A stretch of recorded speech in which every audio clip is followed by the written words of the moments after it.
Tlhoge's steamy affair with Sanka led them to where they are now.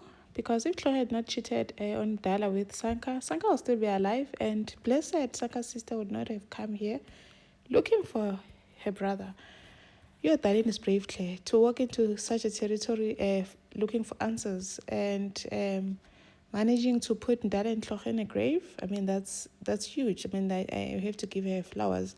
She really did so well, even though it didn't end well for her because they ended up tricking her into believing that Tlhoge really loved Sanka, and they ended up killing her.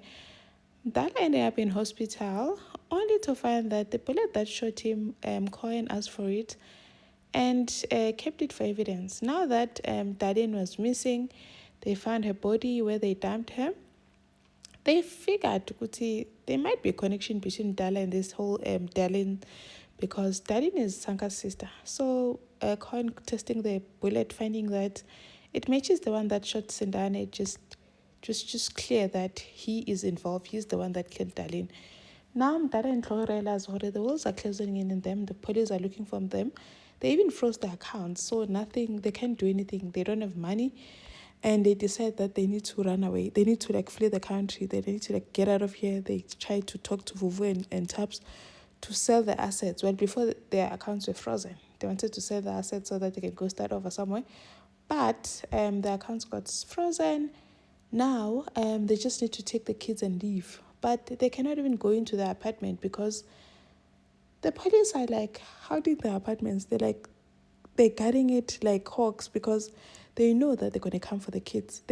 At some point they left the kids, probably with Bridget, and tried again. Let's just try again to collect the kids, because how can they run away and leave without the twins?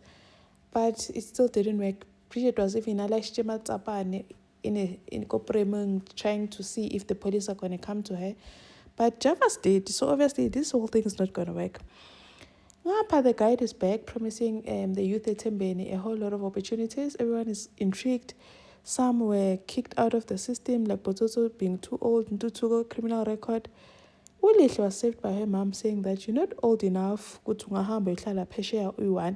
She really wanted the opportunity. But people like Nati jumped into the opportunity, even quitted his job, telling Dalabo, Mr. Logo, ended up in more trouble because they took him and went and sold Amapatwake. Apparently they're gonna donate his parts, or he's gonna be because he's healthy.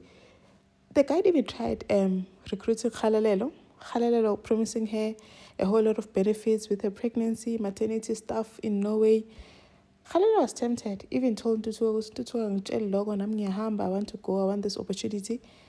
And yay, there's no such opportunity. Even her father, old Victor, was like, this sounds too good to be true, man. But she was all tempted because she's always selling opportunities that look too good to be true. But if you're desperate, you do want it. Now Tutu has gotten himself into more trouble because he went and signed a contract. I really read it, but he spilled coffee on it, gave him a different one. He signed it. Now it seems Tutu is now the owner of the company that has been trafficking people. So now Tutu is out there asking for Dintle's help. I remember when Kanye said she saw the guide, no one believed her. Cohen was even saying that the guy died in a prison cell. And the guide is back. No one believed Kanye. I don't know how Tutu found out to say this is the guide. Now went to ask for Dintle's help. Dintle is now trying to help Tutu and putting her life in danger again. But I trust Dintle. Dintle is going to bring him down, just like she did last time. I just don't know what went wrong inside there because he was arrested. What went wrong? How did he get out? But obviously because of connections, because he probably works with big dogs. Kamo Talita tried by all means to pin this whole thing on Victor. This whole thing of stealing money fella didn't work. Now he tried to kill Victor. Bring Tiro back to try and take Victor out. Tiro got Pablo out of prison to come and shoot Victor Shem once while he was proposing to Bridget. Imagine ruining the proposal. He tried to shoot Victor but didn't get him. Now Tiro had to go and silence Pablo because now he knows too much. The next thing, Tiro Waipulaya kills himself in front of Taps, saying that if Mama Hai doesn't love him, no one else will, because Talita said, you failed to do this for me, you are no longer my son. Tiro just wanted to be loved, but Jay just didn't work. Kamo finding out that his family that he grew up knowing that were his family, Papa Hai and everything was not his real family. And then Tabs went to tell Talita that Tiro killed himself all because of you. Talita could not believe it. But Talita was selfish. Like, I remember when Toriso kept saying, please tell the truth. Apologize. Say that we were wrong. But Talita couldn't. Because Toriso even said that you can't do that because if you do, it means that you'll be admitting to guilt. She never apologized, Shem. Even after Tiro died, she just sat there crying. And now everything like pins to her because they found the phone. They know that she ordered the hit on Victor. Like, like her case is just piled up. She's not coming out anytime soon. Come on, Mamsi is back. Got a new old man who's rich. Who happens to be Papa Divet. Divet is not happy at all. Busy saying Papa. And Liana is old, man. He's like Mkhala Liana.